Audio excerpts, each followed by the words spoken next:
Position. Merci beaucoup, Madame Dumont. La parole est à Monsieur Jean-François Mbaye. Merci, Monsieur le Président. Beaucoup de mes collègues se sont exprimés sur le recours effectif. Ce ne sera pas le cas de mes propos.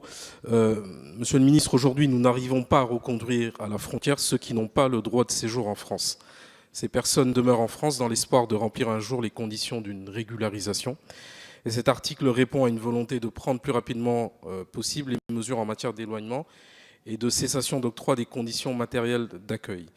Néanmoins, Monsieur le Ministre, j'aimerais revenir sur un aspect de la rédaction du deuxième alinéa de cet article qui, à mon avis, peut ou soulève une petite difficulté. La décision de la CNDA est rendue 3 semaines environ après l'audience.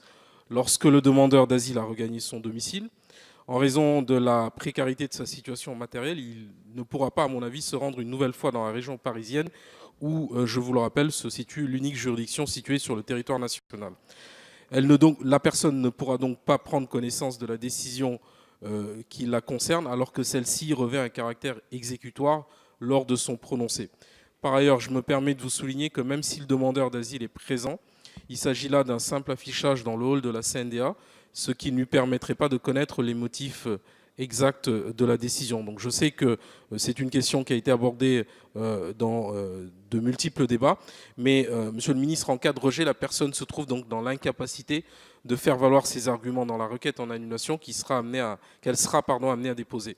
Cette personne se retrouvera aussi en difficulté alors pour combattre la mesure d'éloignement subséquente qui aurait été prise dans la foulée par l'autorité préfectorale. Je vous remercie. Merci beaucoup,